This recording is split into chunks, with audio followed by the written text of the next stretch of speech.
Hey guys, and welcome back. So to finish off this skill, what I want to talk to you about is something called string methods. Now methods are a very important concept within Python, and to really get into them in detail we'll have to look at things like classes and object-oriented programming, and those are certainly concepts which are a little bit more advanced. But as a high level overview right now, you can imagine methods as something which adds just a little bit of functionality to our code. So let's briefly explore some of the methods which are associated with string values in Python. Okay, so let's dive back into IPython then. Okay, so what I'll do here is I'll create a variable called, let's just say platform, and we'll make this equal to Cisco iOS. So like I say, this platform variable, it is an object, and the type of object it is within Python, it's going to be a string. So if I say type platform is a string, so because it is a string, it's going to have the methods associated with strings available to it. So the way we can access these methods is by saying platform,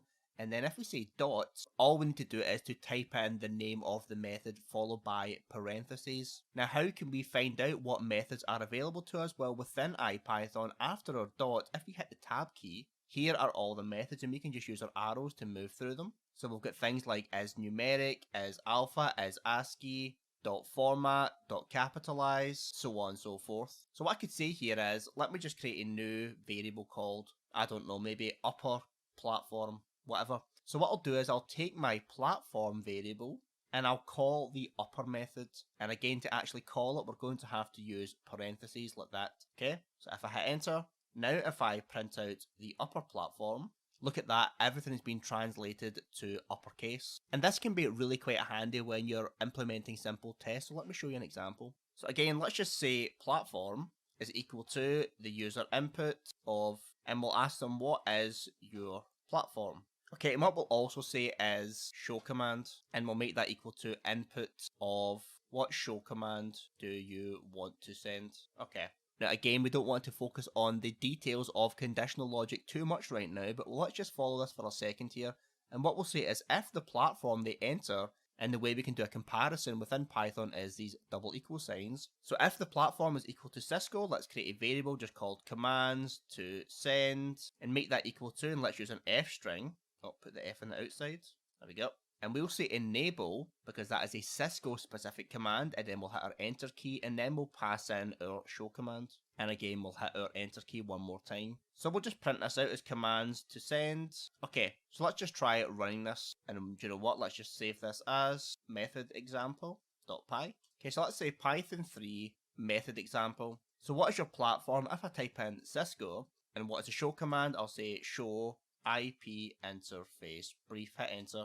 And these are the commands you want to send, enable and show IP interface brief. But what happens here is if the person answers like this with a capital letter and show IP interface brief, nothing happens. Similarly, what if they answer with capitals and they say show IP interface brief? Again, nothing happens. But what we can do here is we can make this output predictable by saying, let's just create a new variable called platform to test. And what we'll do is we'll take the platform variable here, i.e. whatever they type, and we'll convert it to lowercase. So we'll say platform.lower. And we need to call this by using parentheses, and we see this go green because we're now using a method. So we now know is that no matter what they type, we're going to convert it to lowercase. So what we're now going to say is, if the platform to test is equal to Cisco, then we're going to get this command. So watch this now. So let's clear the screen, arrow up. So let's try it with a capital letter, and we'll say show IP interface brief. That still works because effectively that capital letter, everything was transformed to lowercase, and that means that we were testing it against this Cisco here. Similarly, try it again. Let's say the user happens to type Cisco like this and show IP interface brief. It doesn't matter. This is still going to be converted to the word Cisco, which is going to match this condition here, this if statement, and because it matches, this code is still going to execute. So again, if we go into IPython, and let's just create a variable called interface, and make this equal to gigabit ethernet 02.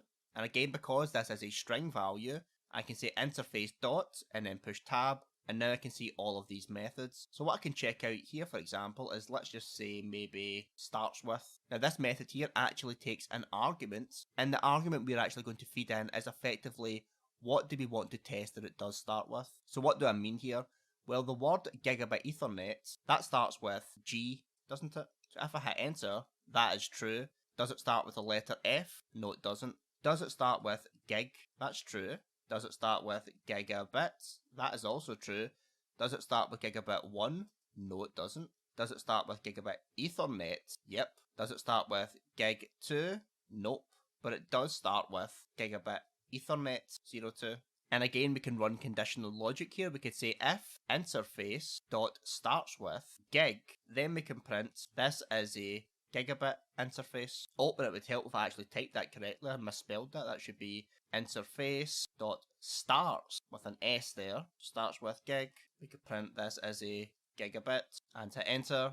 So this is a gigabit interface, and let's create a new variable called new interface and make this equal to loopback 0. And again, we can say if new interface, and then we'll use the starts with method.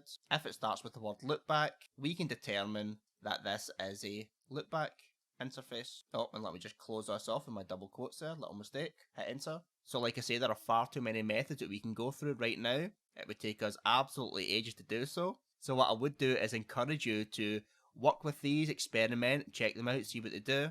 But ultimately, these methods are just kind of like built-in pieces of code which gives us additional functionality so that we can maybe capitalize our strings or check if our strings is numeric, or change our strings to uppercase or lowercase, or find things within our strings and replace things within our strings. Ultimately, these methods just make our life much, much easier.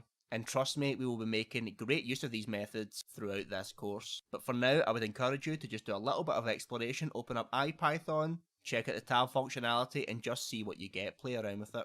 But for now, that's our introduction to strings within Python, and I hope this has been informative for you, and I'd like to thank you for viewing.